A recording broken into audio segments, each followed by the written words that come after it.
Hello friends, welcome to Defence Matrix. तो कुछ ही दिनों पहले हमने बात करी थी कि कैसे जो मिराज 2000 का अपग्रेड इंडियन एयरफोर्स द्वारा किया गया था वो अपना रेलेवेंस धीरे धीरे खो रहा है। ये काफ़ी एक्सपेंसिव अपग्रेड था।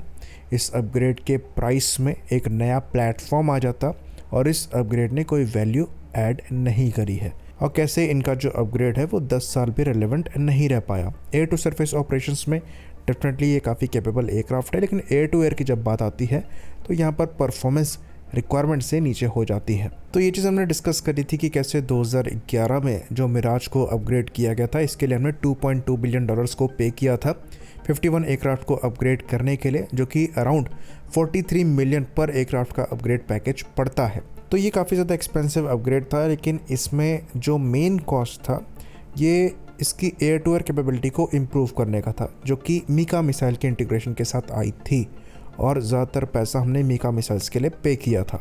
तो करीबन 450 मीका मिसाइल्स हमने परचेज करी थी, जिसके हमने $1.23 बिलियन दिए थे, जो कि इस पूरे प्रोग्राम का आधा कॉस्ट है। और इस मिसाइल का जो रेलेवेंस है ये 10 साल भी उतना नहीं रहा।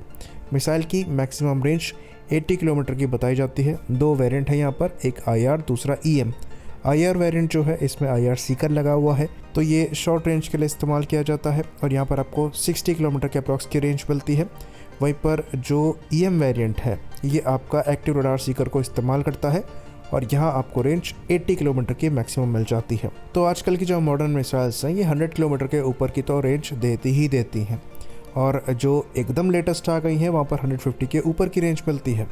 तो यहाँ पर ये क्वेश्चन उठ रहा था कि इस मिसाइल का क्या रेलेवेंस रह गया है जब रेंज इतनी कम है, और फिर उस एयरक्राफ्ट का BVR कॉम्बैट में क्या रेलेवेंस रह जाएगा जो कि इन मिसाइल को कैरी कर रहा है। इस केस में ये मिराज 2000 है। ऑल्दो रफाल भी ये मिसाइल कैरी करता है, पर वहाँ पर मीटियोर मिसाइल है, तो एक एडवांटेज रफाल को मिल जाता है कि वो मीटियोर को यूज़ करते हुए लॉन्ग रेंज का एडवांटेज अपने पास रखे और फिर क्लोज जाकर मीका मिसाइल्स का इस्तेमाल करे। BVR कॉम्बैट खाली रेंज पर ही डिपेंडेंट नहीं रहता, पर रेंज एक बड़ा फैक्टर होता है। तो BVR कॉम्बैट थोड़ी कॉम्प्लिकेटेड है। ऐसा नहीं होता है कि अगर आपके एनिमी के पास आपसे ज़्यादा लॉन्ग रेंज की BVR मिसाइल है तो वो आपको हिट करेगा ही करेगा, और आपके पास अगर थोड़ी कम रेंज की मिसाइल है तो आप उसको नुकसान नहीं पहुंचा सकते। ये टैक्टिक्स पर भी डिपेंड करता है, कंडीशंस होती हैं, कई सारे फैक्टर्स होते हैं।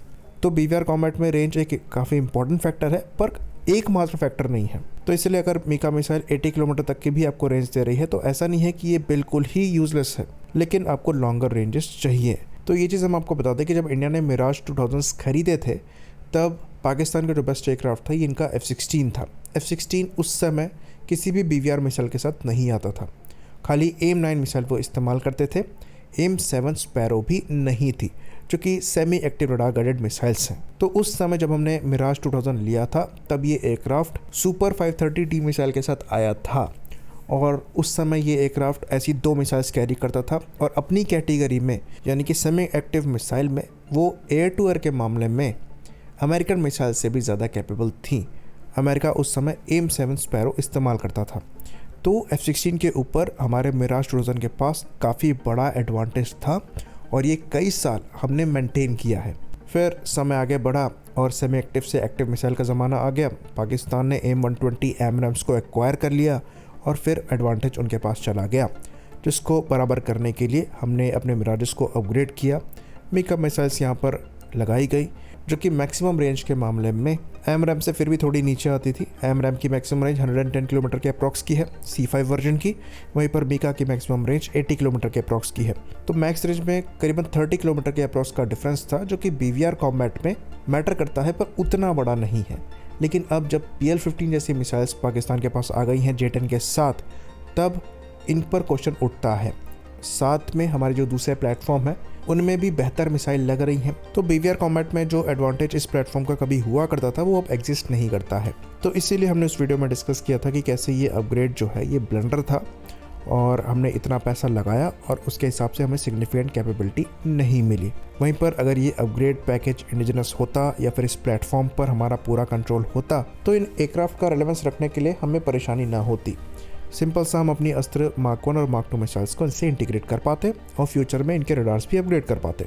खैर, अब वो सिचुएशन नहीं है, तो अब सॉल्यूशन क्या है? सॉल्यूशन जो यहाँ पर नज़र आ रहा है वो ये है कि हम फ्रांस की तरफ दोबारा जाएं और इनकी एयर टू एयर मिसाइल को अपग्रेड करने पर काम करें। और यहाँ पर अपग्रेड जो है ये अवेलेबल है। तो फ्रांस द्वारा 96 में मीका मिसाइल्स को इंट्रोड्यूस कराया गया था, पर इनका अपग्रेड करने में इनको समय लग गया और अब जाकर मीका एनजी मिसाइल्स जो हैं इनके द्वारा डेवलप करी जा रही हैं।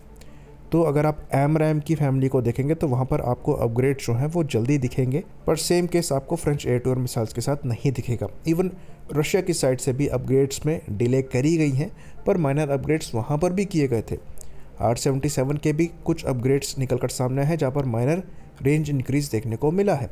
जो -1 वर्जन हम अब इस्तेमाल कर रहे हैं वहाँ पुरानी R77 के कंपैरिजन में थोड़ा सा रेंज इंक्रीज हुई है, पर फ्रांस द्वारा मीका के साथ कोई सिग्निफिकेंट अपग्रेड नहीं किया गया था।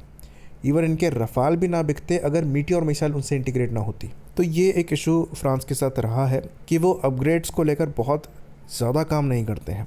तो मीका एनजी यहाँ पर एक सॉल्यूशन हो सकता है। अब जाकर ये मिसाइल आ रही हैं जहाँ पर रेंज एक्सटेंशन आपको मिलेगा, कैपेबिलिटी एक्सटेंशन मिलेगा, जो कि इस मिसाइल को रेलेवेंट रख रही हैं।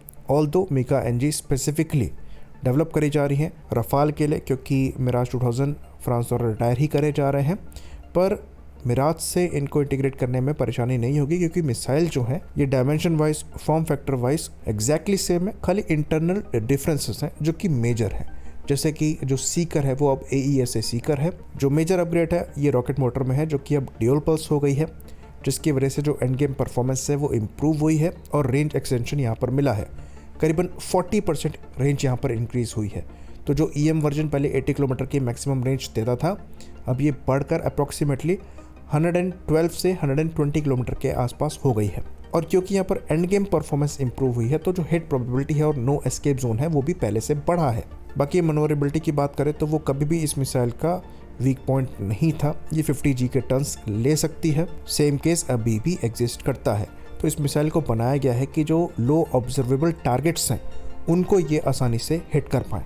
तो इसलिए जो इनका IR वर्जन है उसको भी इम्प्रूव किया गया है। तो IR वर्जन की मैक्सिमम रेंज 60 किलोमीटर के आसपास की बताई जाती थी, जो कि बढ़कर 80 हो गई है। और जो EM वर्जन है उसकी मैक्सिमम रेंज बढ़कर 112 से 120 किलोमीटर की हो गई है। बाकी जो मिसाइल का सीकर है, जैसे कि हमने बताया AESA है, तो ये LPI मोड वगैरह में काम करने में सक्षम होगा और बेटर ECCM कैपेबिलिटी आपको इस मिसाइल की मिल जाएगी।